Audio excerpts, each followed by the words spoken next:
Assalamualaikum warahmatullahi wabarakatuh.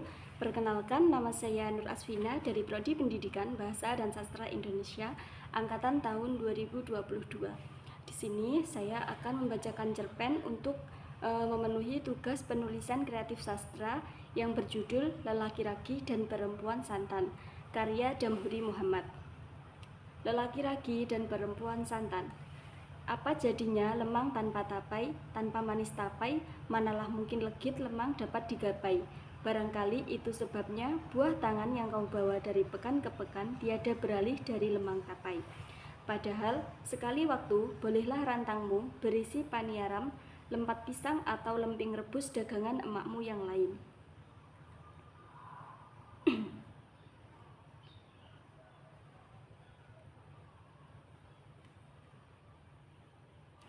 Persekutuan kita seperti pasangan lemang tapai ini, dalihmu selalu. Perihal selera tentu aku bersetuju, tapi pernahkah kau menimbang asal mula pasangan lemang tapai yang hakikatnya saling bertolak belakang? Bukankah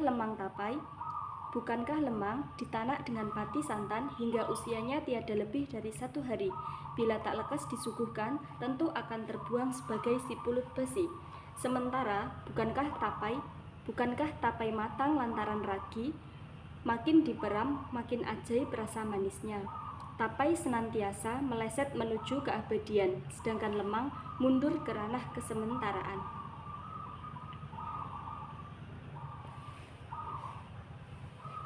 Akulah lemang, engkaulah tapai, cintaku basi tanpamu, ikrarmu selalu. Lemang, lantaran tapai itu Lantaran lemang tapai itu, kuabaikan rantang-rantang gulai kentang yang datang silih berganti. Kau tahu, di kampung ini hantaran gulai kentang adalah bahasa pinangan paling santun. Mungkin tampak murah dan sederhana sebab tanpa campuran daging, tapi ia mengandung klausa yang kedalamannya hingga kini belum tergantikan. Kuah yang kental, kentang yang kempuh sempurna, sebagai mencerminkan kesungguhan niat dan ketulusan perasaan keluarga yang hendak memperoleh menantu. Masa itu, selepas wisuda sarjana, sembari menunggu pulang kerja, aku mengabdi sebagai guru mengaji bagi anak-anak kampung. Tak banyak yang sanggup bertahan menjadi guru mengaji. Bagaimana mereka akan bergairah mengajarkan alif batak bila hanya diupah dengan zakat fitrah setahun sekali? Maka jatuhnya pilihanku untuk menggantikan guru-guru mengaji yang sebagian besar telah berkeputusan menjadi buruh pabrik getah atau kuli kasar proyek pengaspalan jalan dicatat sebagai keberanian yang layak disanjung. Sebenarnya aku bisa langsung berangkat ke Pekanbaru atau bahkan ke Jakarta sambil menunggu panggilan kerja. Aku tak akan menganggur di sana, menghidupi sanak saudara ibu ayahku di perantauan cukup mapan. Mereka tak akan keberatan memodaliku membuka usaha, tapi aku memilih bertahan di kampung karena tak ingin jauh darimu. Selain itu, aku satu-satunya anak ibu yang masih tersisa di kampung. Sebelum pergi, aku ingin merawat orang tua dan menjaga mereka.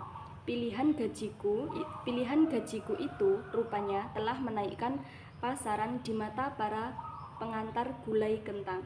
Sebelum balam terbang jauh, tak salah jika dipikat terlebih dahulu. Begitu bisik-bisik yang terdengar.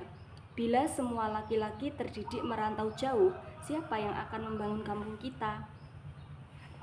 Kalau dia jadi menantuku, kumodali dengan 2 mesin gilingan padi, jadi tak usah mencari kerja di mana-mana. Mereka tak peduli hubungan kita, apalagi pada persekutuan lemang tapai yang kau ikrarkan. Sebelum kau dan aku sah terikat oleh akad nikah, bagi mereka belum terkunci peluang untuk menenten rantang gulai kentang, lalu menyampaikan pinangan pada ayah ibuku. Namun, aku tak goyah. Aku selalu punya modus penolakan yang tak menyinggung perasaan mereka. Meski yang satu bisa maklum, bulan depan datang lagi rantang gulai kentang yang baru. Begitu seterusnya. Beberapa bulan kemudian, pada sebuah petang di serambi rumahku, sejawat karibku melihat seorang lelaki rantau sedang berunding pada emak bapakmu. Waspadai, perangai elang dari seberang, ayam terkebut pun bisa disambarnya. Begitu nasihatnya. Apalagi ia orang kaya, muda, usahanya maju pesat, ia sudah punya segalanya kecuali istri, tambah sejawat yang lain. Semula aku terguncang oleh bisik-bisik yang terus mengusik itu. Aku percaya kau juga punya siasat penolakan yang lemah lembut, sebagaimana yang kulakukan pada setiap hantaran gulai kentang. Lagi pula, bukankah kau lemang yang masih bersetia pada Tapai di Jakarta? Selain bekerja, aku juga beroleh kesempatan kuliah di sana, ungkapmu girang. Kau bisa menyusulku nanti, aku akan terus berkabar padamu. Kalau untuk urusan sekolah, rasanya mustahil untuk menahan keberangkatanmu. Aku tahu betapa besarnya keinginanmu hendak bersekolah tinggi. Namun, cita-cita itu akan padam lantaran tak mungkin membiayai kuliah dari hasil penjualan lemang tapai pekerjaan sehari-hari emak bapakmu. Kejar masa depanmu, aku akan menyusul ke Jakarta.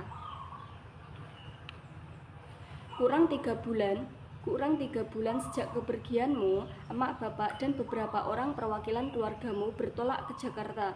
Tak tanggung-tanggung, orang kaya muda yang mempekerjakanmu sebagai kasir restoran itu menyewakan satu bis bagi perjalanan mereka, sekedar melepas rindu pada anak gadisnya. Tapi kenapa keberangkatan itu tampak begitu ramai? Pasti ada sesuatu yang hendak mereka gelar di sana. Dugaanku tak meleset. Ternyata mereka akan menghadiri kenduri pernikahanmu dengan induk semang itu. Segala persiapan telah beres diurus keluarga calon suamimu. Perhelatan besar selekasnya dilangsungkan. Sama sekali tak berkabar padaku. Sama sekali tak kau layangkan alasan menyingkirkanku. Kau anggap aku debu yang dalam sekali hembus bakal terbang bersama angin masa lalu. Rupanya inilah ujung dari tarik lemang tapaimu. Lantaran cemas bakal lekas basi, kau pasrahkan kudukmu dalam cengkraman elang seberang itu. Pecah sudah sekutu lemang tapai. Tapaiku karena terlalu lama dalam masa peram. Lelaki ragi yang mestinya membuahkan manis berbalik mendedahkan pahit. Sepahit liurku sejak mendengar kabar bahwa lantaran kokohnya genggaman tangan lelaki rantau itu, kau sampai lupa cara meremas santan guna menanak lemang. Maka terpelantinglah aku sebagai lelaki jatuh tapai. Ketercampakan paling celaka dalam riwayat kampung tak bernama ini. Kenduri pernikahanmu bertepatan dengan kelumpuhan ayahku. Hari itu tensinya sedang tinggi, kepalanya terasa berputar-putar, lututnya gemetar, tapi karena sudah berjanji akan menaikkan kuda-kuda atap di rumah yang sedang dikerjakannya, ia memaksakan diri. Dasar tukang kampung yang sulit percaya pada anak buah.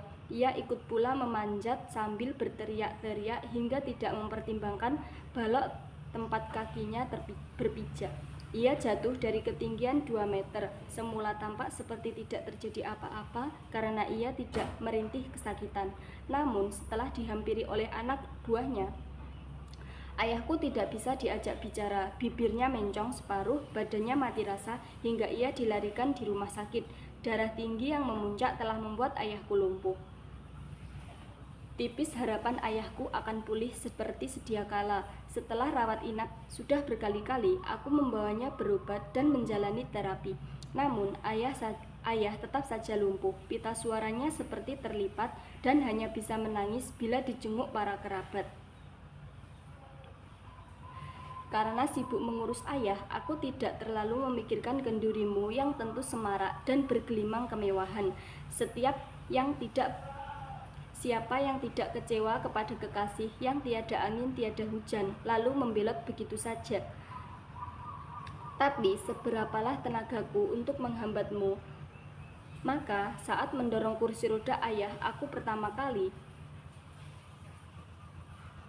Dari kejauhan aku mengucapkan selamat menempuh hidup baru kepadamu.